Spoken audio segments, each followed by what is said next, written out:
Hello, everyone, and welcome to our free initiative, Most Important 500 Topics for UPSC CSE Prelims 2025. And I am Siddharth Kumar, faculty and mentor for economics. And आज जो है मैं आपके 5 important topics लूंगा economy के, जिनकी बहुत ही high possibility है आपके एग्जाम में आने की। And let's start without any delay. तो सबसे पहला हमारा टॉपिक है प्रोजेक्ट एम्ब्रिज। नाउ ये प्रोजेक्ट इंपॉर्टेंट क्यों है? तो सिंपली ये समझिए कि ये जो प्रोजेक्ट एम्ब्रिज है, it relates to use of central bank digital currencies for cross border transactions. Now obviously you must be thinking कि भाई सेंट्रल बैंक डिजिटल करेंसीज क्या होती हैं। See central bank digital currencies जो आपकी फिजिकल करेंसी, जैसे हमारे पास 100 रुपीज का नोट, 10 रुपीज का नोट, तो ये रुपीज क्या है? फिजिकल करेंसी है। उसी को अगर सेंट्रल बैंक डिजिटल फॉर्म में इशू करता है तो वो डिजिटल करेंसी होती है। एंड देखो, यूपीएससी ने पास्ट में 2 बार, पास्ट 3 या 4 साल में 2 बार जो है सीबीडीसी पे क्वेश्चन पूछा है। ठीक है, और उससे पहले क्रिप्टो करेंसीज पे क्वेश्चन पूछा है। यानी डिजिटल पेमेंट्स और डिजिटल करेंसीज के अराउंड यूपीएससी जो है रिपीटेडली क्वेश्चन पूछ रहा है। और ये जो इनिशिएटिव है, ये हर सेंट्रल बैंक की जो डिजिटल करेंसीज है, आज के डेट में बहुत सारे central bank digital currencies issue कर रहे हैं, उनको उनके लिए एक प्लेटफॉर्म बना रहा है जिसके थ्रू वो करेंसीज डायरेक्टली यूज हो सकें क्रॉस बॉर्डर ट्रांजेक्शन, यानी इंपोर्ट एक्सपोर्ट, फॉरेन इन्वेस्टमेंट और इन सब चीजों के लिए। तो इसीलिए ये आपके लिए इंपॉर्टेंट है। और ये रिसेंटली न्यूज में था क्योंकि this has reached a minimum viable product stage. तो देखो, ये जो प्रोजेक्ट था ये 2022 में स्टार्ट हुआ था।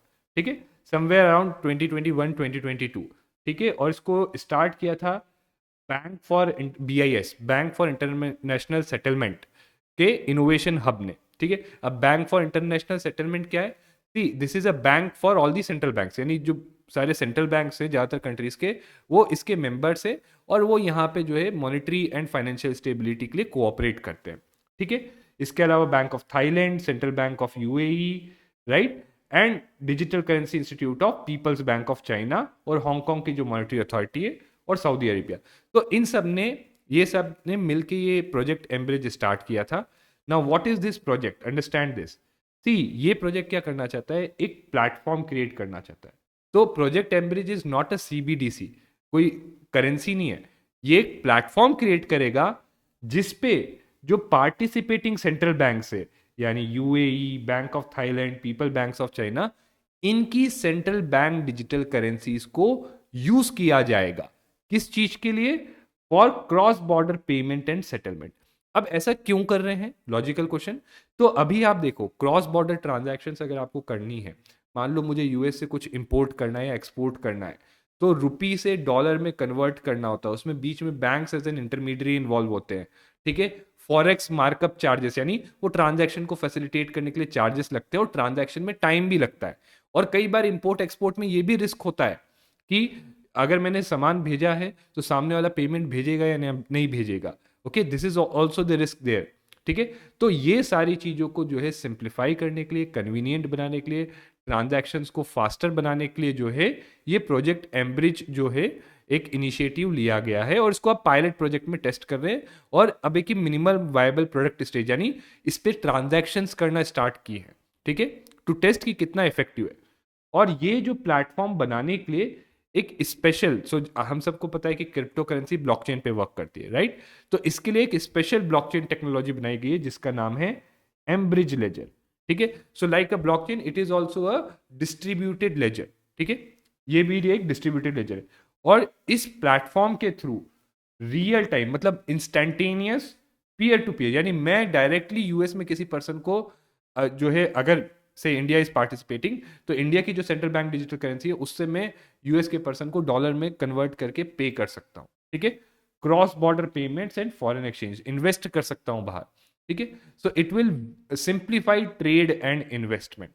और ये इसलिए भी इंपॉर्टेंट है क्योंकि आरबीआई भी एक ऑब्जर्विंग मेंबर है इस प्रोजेक्ट एम्ब्रिज का। सो ये सारे वो पॉइंट्स हैं जिनके ऊपर यूपीएससी आपको क्वेश्चन बना सकता है इस प्रोजेक्ट के लिए।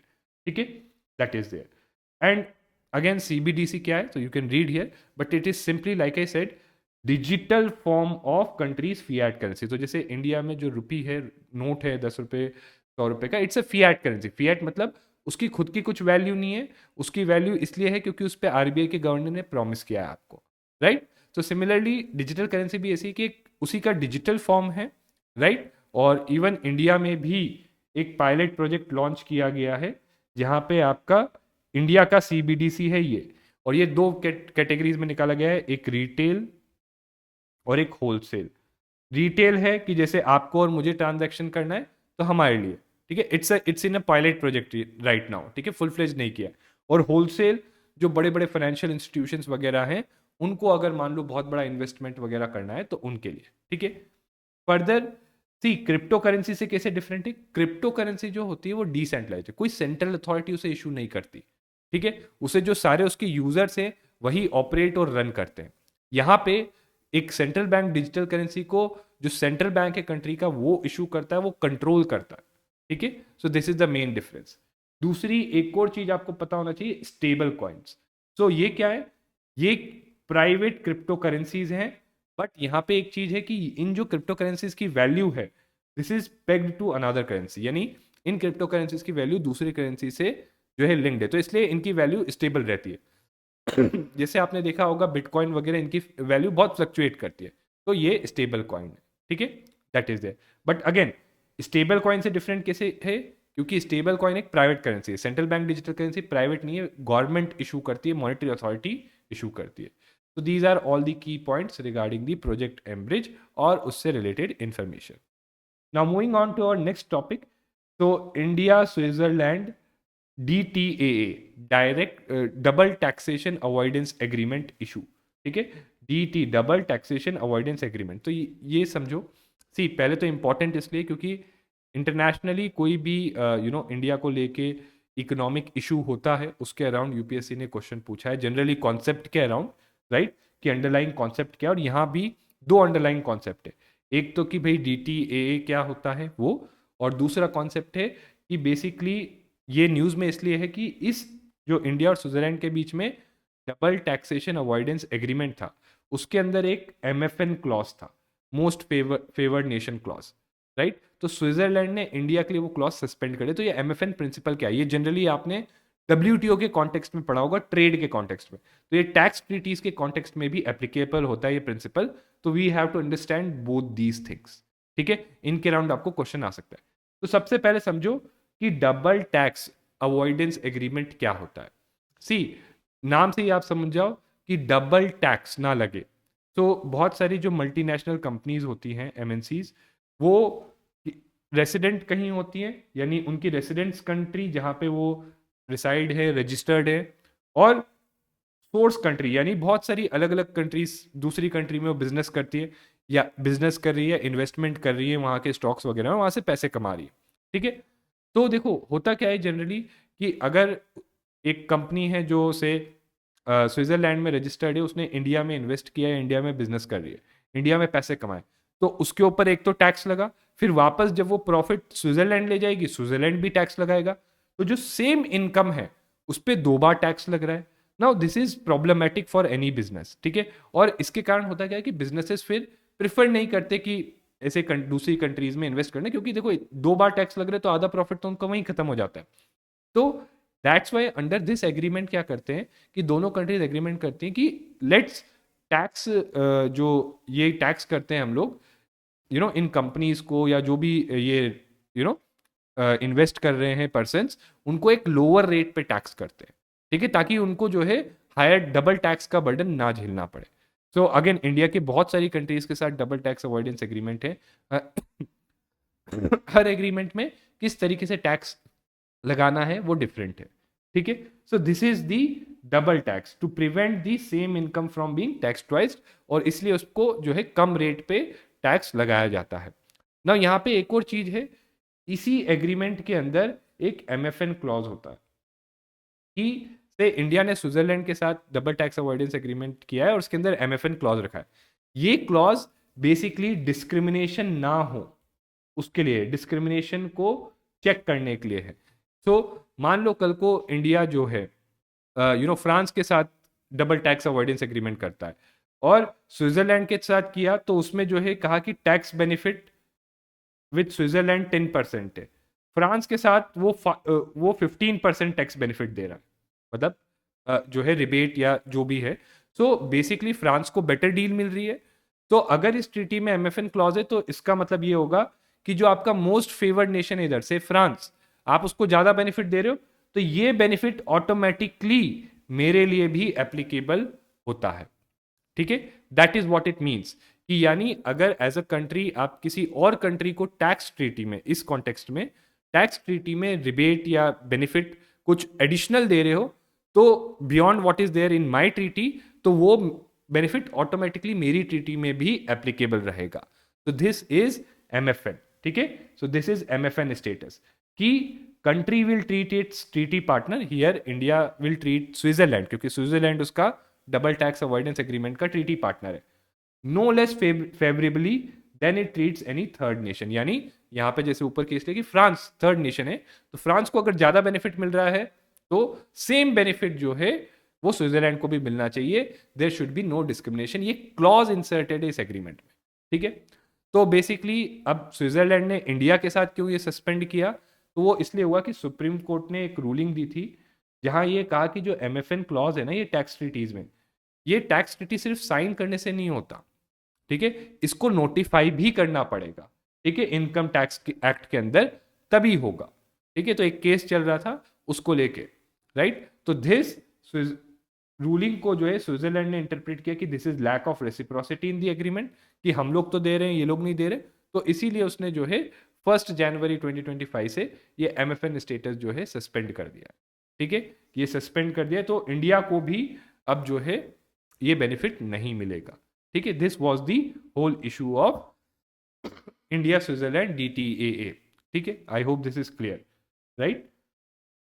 नेक्स्ट है आपका UPI lite. Now this is very important, क्यों? क्योंकि देखो यूपीआई वैसे भी one of the most important payment systems है।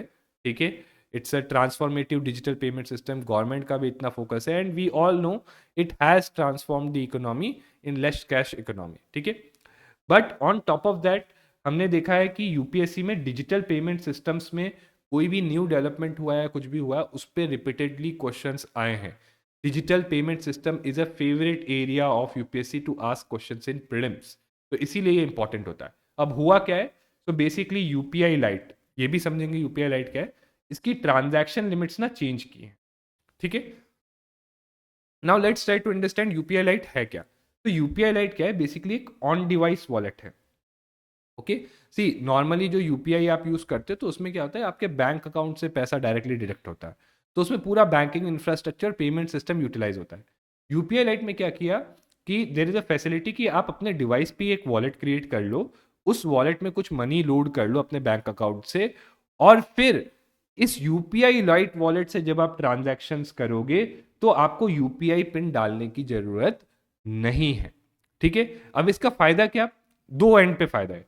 जो कंज्यूमर है, कस्टमर है, उसको ये फायदा है कि मैं छोटी जो स्मॉल वैल्यू ट्रांजैक्शन है उसमें बार बार यूपीआई पिन डालना इट्स इनकन्वीनियंट, तो मैं बहुत इजीली, जैसे एक आप किसी को 10 रुपए का नोट देते हो वैसे ही मैं उस तरीके से अपने मोबाइल से छोटी स्मॉल पेमेंट्स जो है कर सकता हूँ।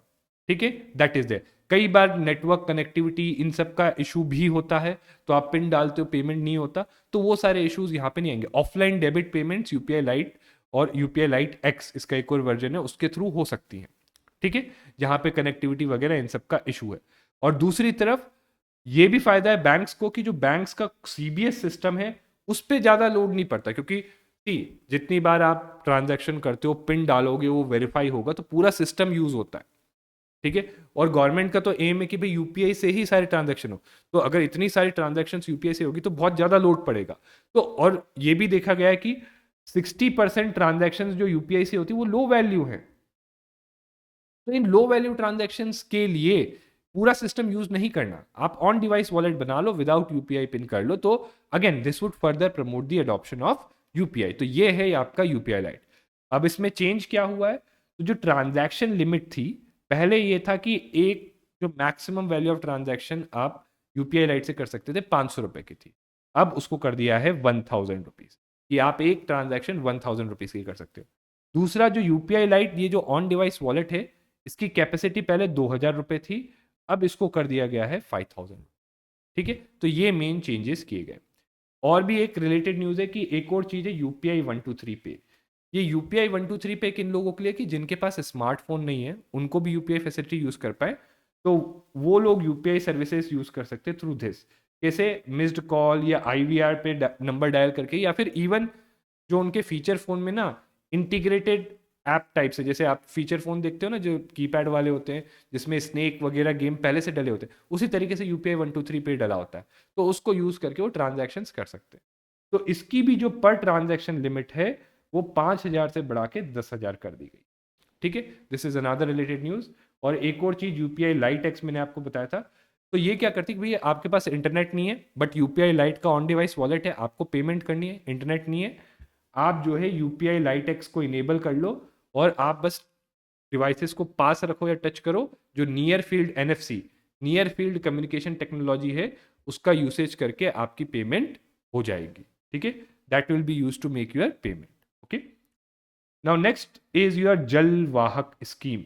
तो जल वाहक मतलब इनलैंड वाटर ट्रांसपोर्ट से रिलेटेड स्कीम है, इंसेंटिवाइज करना है इनलैंड वाटर ट्रांसपोर्ट को। ये इंपॉर्टेंट क्यों है? क्योंकि यूपीएससी इंफ्रास्ट्रक्चर पे क्वेश्चंस पूछता रहता है रिपीटेडली।